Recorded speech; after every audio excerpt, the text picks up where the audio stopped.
Good morning, children. This is English video session for class 10.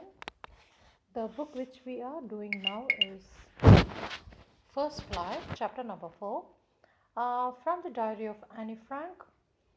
We had seen how Annie Frank says that Pepper has more patience than people in the previous class. Yes, she had people around her. She's a 13-year-old girl and she's not living a world of isolation. But she feels lonely. So, what does that age required? What did she mean by loneliness? Why is she not happy with all the 30 people around her? Because when she got the diary, she felt that she had got the best friend and she named it Kitty also. And she wanted to express what all she wanted to in this diary until she finds a perfect friend. Okay, ultimately she couldn't find it and she was going on writing what all the happenings, what all the inner turmoils she had, situations. So she did not want all the people to think that it is just writing of records and all, but she wanted it a bit higher. She wanted it to maintain it like how revelations to a friend would be. So she refers the diary as a stiff bagged notebook. Okay, because the covers are little hard and it was stiff bagged. Usually a stiff bagged word is an nurse. Usually we associate it with someone who don't get along with others. Stiff backed, it's a idiom, but here it is the real meaning of the book. The type of the book is very straight. It doesn't bend, it doesn't curve. Okay, it cannot twist it as usually the notebooks, they are having the soft covers and the smooth one so that the children can fold it also sometimes. So what prompted her to say that I don't have a friend is this. She says that around 30 people are there around. She has loving parents, 16-year-old sister also, and lot of family members, aunties, very beautiful house, a home, except one true friend. She says one true friend. One true friend.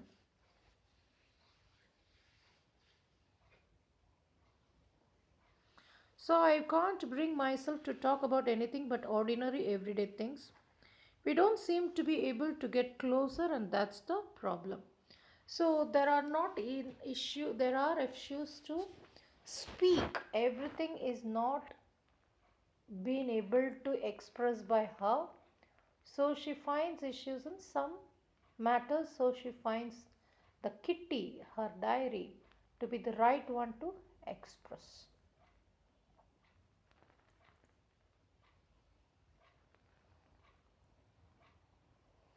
She wanted the any problem to be felt. So there is a little gap of confiding. Whatever you want to say, you cannot say in this house. So that is also a minus problem. Minus here. So any issues, it has to be expressed. It should not be confided. Another thing, if there is a problem, there is whether change will be there, whether changes will be there, will not be there. That is not what to say. We cannot say whether it would happen.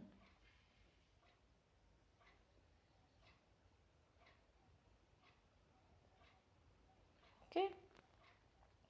To enhance the image of this long awaited friend in my imagination, I don't want to jot down facts in this diary. So she says that this is not the one to just jot down the facts, but I want the diary as my own friend, my dear, my the one which I am longing for is a true friend. So this is going to be called a kitty.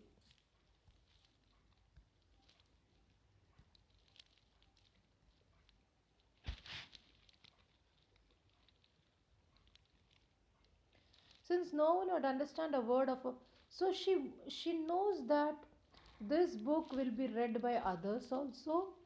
So how do they understand?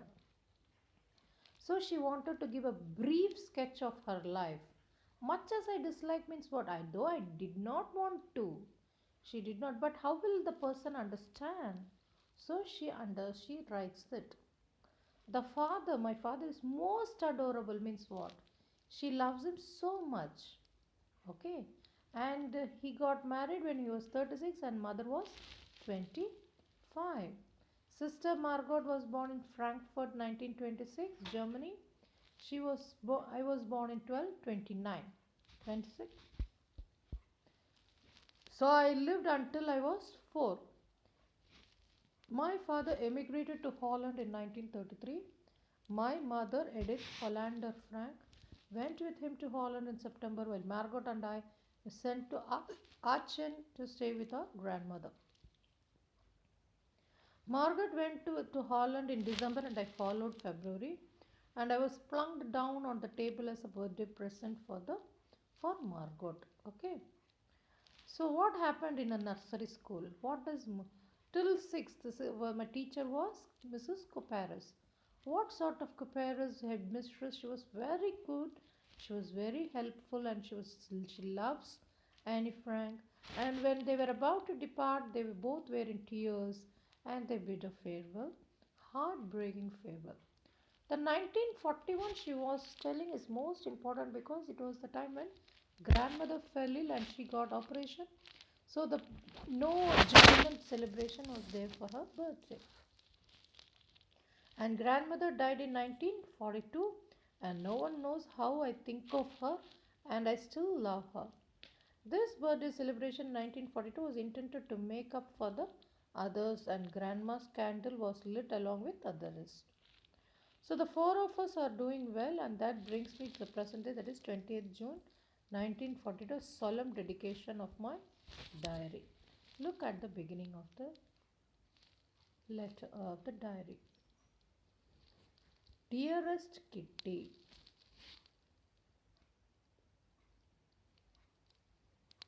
our entire class is quaking in its boots, means what? Nervously shaking its legs. Why? What is the reason for the nervousness? Why are they all tensed? The reason, of course, is the forthcoming meeting in which the teachers decide who will move up to the next form and who will be kept back. So, the passing of the class takes place. After class is meeting beds, Gian and I laugh ourselves silly at the two boys behind us, Cian and Jacques, who have staked their whole entire holidays saving on their bed. From the morning to night, it's like you're going to pass. No, I'm not going to. Yes, you are. No, I'm not. Even G's pleading glances and my anger outbursts can't calm them down. If you ask me, there are so many dummies that about a quarter of the class should be kept back. But the teacher are the most unpredictable creatures on the earth.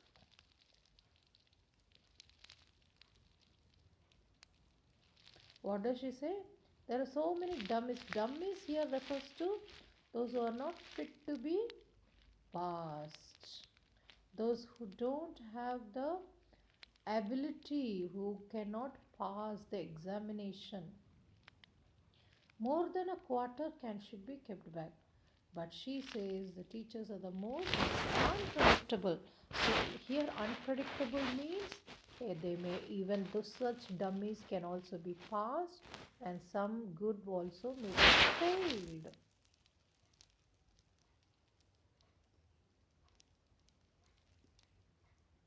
I am not so much worried about my girlfriends and myself.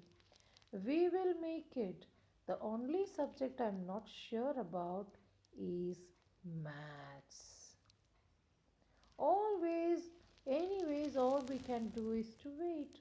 Until then, we keep telling each other not to lose heart.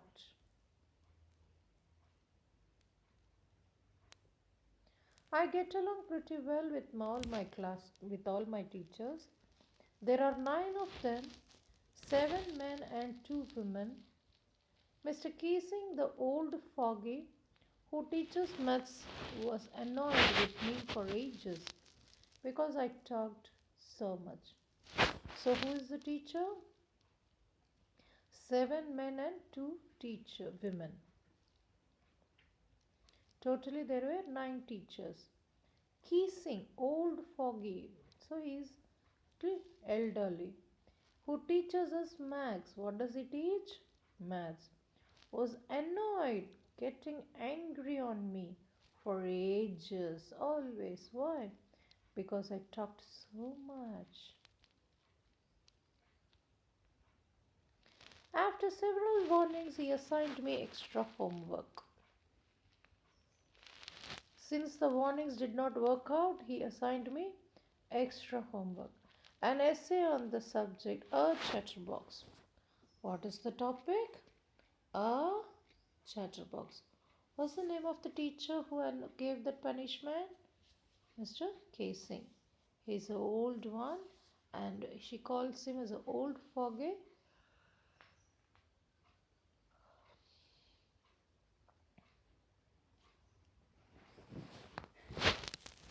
A chatterbox? What can you write about it?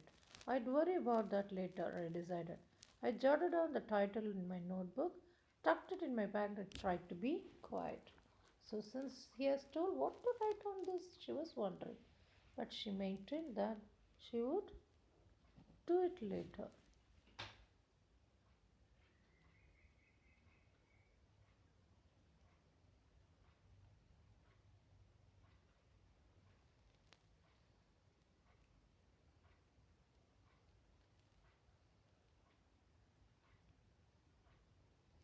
That evening, after I had finished the rest of my homework, the note about the essay caught my eye. I began thinking about the subject while chewing the tip of my fountain pen. Anyone could ramble on and leave big spaces between the words, but the trick was to come up with convincing arguments to prove the necessity of talking. I thought, and suddenly I had an idea. I wrote the 3 pages Mr. Keesing has assigned me and was satisfied. I argued that talking is a student's trait and that I would be best to keep it under control.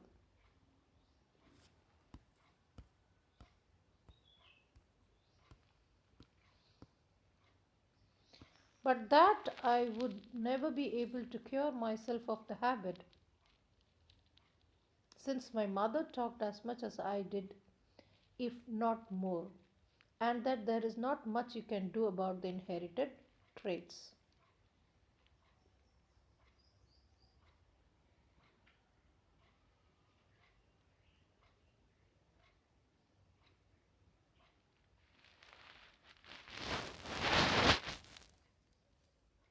Mr. Keesing had a good laugh at my argument, but when I proceeded to talk my way through the next lesson, he assigned me a second essay. This time it was supposed to be an incorrigible chatterbox. I handed in it, and Mr. Keesing had nothing to complain about for whole 2 lessons. However, during the third lesson, he had finally had enough. Annie Frank, as a punishment for talking in class, write an essay titled "Quack Quack Quack," said Mistress Chatterbox. The class roared and I had to laugh too, though I had nearly exhausted my ingenuity on the topic of chatterboxes. It was time to come up with something else, something original. My friend Sana, who's pretty good in poetry, offered to help me write the essay from beginning to end in verse, and I jumped for joy. Mr. Casing was trying to play a joke on me with this ridiculous subject, but I'd make sure the joke was on him. I finished my poem, and it was beautiful, It was about the mother duck and the father swan with three baby ducklings who were bitten to death by a father because they quacked too much. Luckily, Mr. Keesing took the joke the right way. He read the poem in the class, adding his own comments, and to several others as well. Since then, I have been allowed to talk and haven't been assigned any extra homework. On the contrary, Mr. Keesing always making jokes these days. Yours, Anne, extracted from The Diary of the Young Girl, slight adaptation. Clear, children? You understood what happened in the class? How many essays she was asked to do? Yes. With this, I stop, children. We'll continue with the topic in the next class, another topic.